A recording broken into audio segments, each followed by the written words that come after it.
Good evening. Coming up tonight, the USC NAACP had a press conference earlier today, how they are demanding change on campus.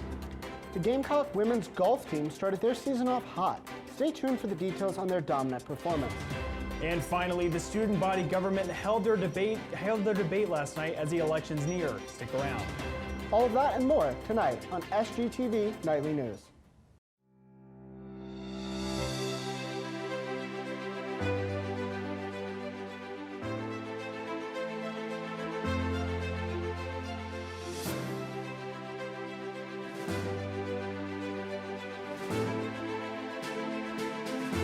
Live from the Kennedy Greenhouse studio, this is SGTV Nightly News. Good evening, Carolina. I'm Finn Carlin. And I'm Will Kronsberg. Thanks for joining us tonight. The USC NAACP Collegiate Chapter held a press conference earlier today on Davis Field. The chapter, along with speakers from various fraternities, demanded the renaming of Thomas Cooper Library to Dean Willie Hereford Library in an effort to erase the names of historical figures with racially charged backgrounds from the campus. Speakers also continued the conversation of changing the names of other buildings as well, such as Sims Dormitory and Women's Quad, which was approved by the Board of Trustees last summer. Today, students like freshman Carly Bright, president of the USC NAACP chapter, called for further action to be taken from the university and SC legislatures in upholding diversity, equity, and inclusion on campus. I am calling on state legislators and the Board of Commissions to be on the right side of history. The amount of work that can be accomplished when we all work together can be amazing. The city of Columbia has been in mourning the past few weeks as two Columbia women believed to be the last Holocaust survivors in the area passed away last month due to COVID-19. Dr. Marie Gross and Bluma Goldberg, 94, never knew each other well, but both escaped German concentration camps in the 1940s and immigrated to the United States to start families. Gross met her husband, Arthur, at a camp for displaced Jews in Germany and went on to earn degrees in both dentistry and psychiatry, a transition she called going from dental to mental. After moving overseas, Goldberg and her husband, Felix, became avid baseball fans. She frequently hosted large gatherings to watch Chipper Jones and the Atlanta Braves. Sadly, both women lost their battles with COVID-19 on January 21st, just hours apart. SC legislators have deliberated over two bills that would move school teachers and staff into the Phase 1A group for the COVID-19 vaccine rollout. The SC House of Representatives has introduced their bill recently as the Senate unanimously passed a bill last week to prioritize teachers and staff getting their doses of the vaccine. Many teachers have called for the safe return of students into classrooms 5 days a week as opposed to an online learning format. Governor Henry McMaster continues to stress that the elderly need to receive the vaccine first, but that he wishes for schools to be able to reopen safely for in-person teaching. Last night, the candidates for University of South Carolina student government offices participated in the annual debate moderated by the Elections Commission, SGTV, and the Daily Gamecock. The event was separated into segments for each position on the ballot, beginning with the 4 candidates for treasurer, followed by the 2 candidates for Speaker of the Senate, the 2 options for student body vice president, and finally the 4 choices for student body president. The debate was streamed live on the SGTV Facebook page and is still available to watch at SGTV at USC on Facebook if you missed it. Voting for all 4 offices, as well as student senators and the referendum on whether to keep the treasurer in future elections, will be open for students next Tuesday and Wednesday at www.sc.edu/elections. Now, Will, I was actually there at the student body government debate last night at the Alumni Center, and, while each candidate for each office had multiple topics to speak about and all deliberated quite civilly, it was really interesting to see how many students were engaged on our SGTV Facebook Live. Absolutely. It was great to hear from all 12 candidates, I think it was, and to see over 200 students and student government representatives all watching on Facebook and hearing all the issues. Yep, exactly. And now what's going to matter is those same students and even more all around campus actually going online onto their my.sc.edu to use their voice and vote coming up in the near future. But coming up, we have the latest on Carolina sports from our sports analyst, Brianna Walton, so stick with us. Welcome back, everyone. The Gamecock women's golf team finished up its first tournament of the season yesterday. Let's check in with News 4 sports analyst Brianna Walton to give us the details. Brianna? Thanks, Will. South Carolina's women's golf kicked off their spring season winning the Moon Golf Invitational. The Gamecocks not only placed first, they broke some records. USC had the lowest ever team 54-hole tournament score of 840, the lowest second round tournament score of 275, and sophomore Pauline Rosine broke the record for the lowest individual round score of 63. Rosine became the only woman in USC history to earn 6 medalist honors.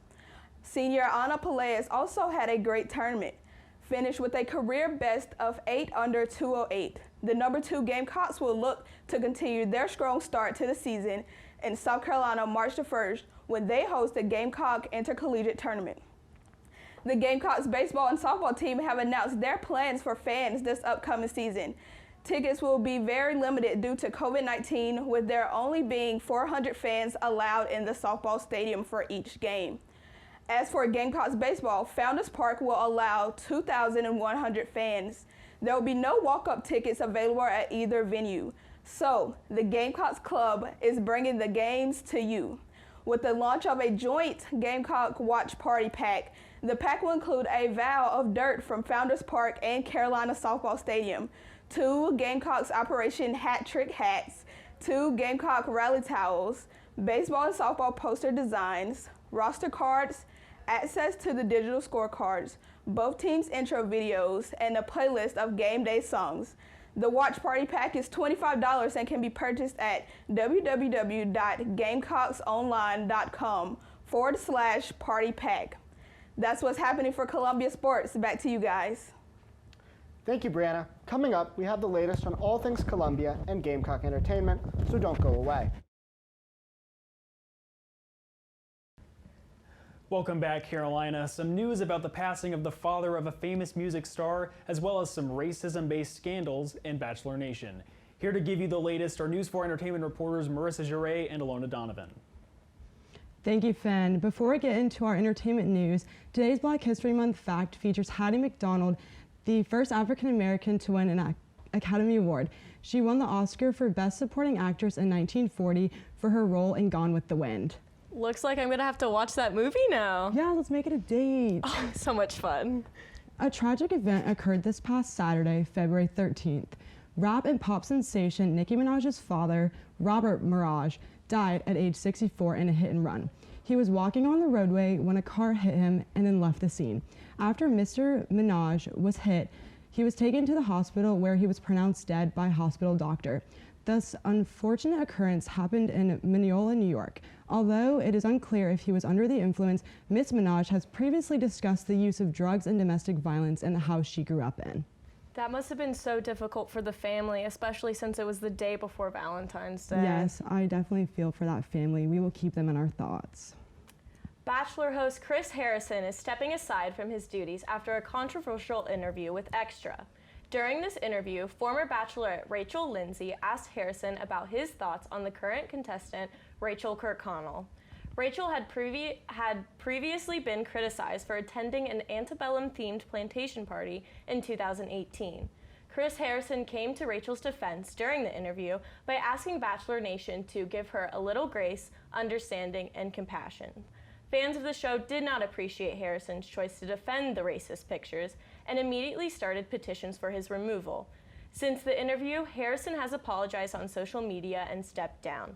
The Bachelor franchise has yet to speak out against her actions. Wow, that is a very good choice on his part to step down following his previous past. Yeah, I'm glad that he's learning from his mistakes. I hope both of them are. That's all that we have for you tonight. Back to you guys. Thank you, Marissa and Alona. Coming up after the break, meteorologist Bryce Glenn will let you know what to expect for this week's forecast, so don't go anywhere. Welcome back to your evening forecast. For today, we'll have a nice cloudy and cool evening throughout the nighttime. Tomorrow and Friday, we can expect some rain, though. That's really the remnants of that system that was moving through Texas, causing all those snowstorms. However, it's only going to be rain by the time it gets to us. Other than that, we'll have some consistent temperatures throughout the weekend and into the beginning of next week, and a clear and cool weekend ahead of us.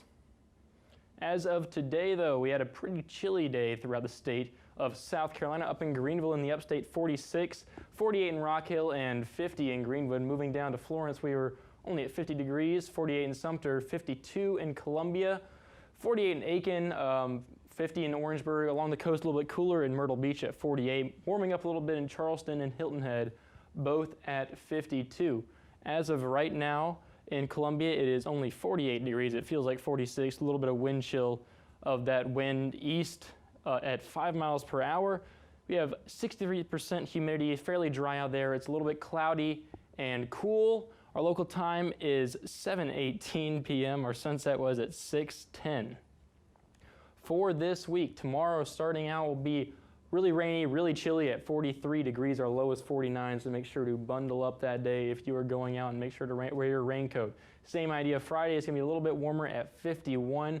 Saturday and Sunday, it's going to be absolutely beautiful, so if you don't have any weekend plans, you better make some, because it's going to be 50 degrees on Saturday, 54 on Sunday. Monday, there's a slight chance of showers at 60 degrees, nice and warm. And then Tuesday, even more beautiful at 61, sunny and warm. We'll be right back. And finally tonight, instead of showing a pup, we would like to give you all at home a chance to adopt or foster locally.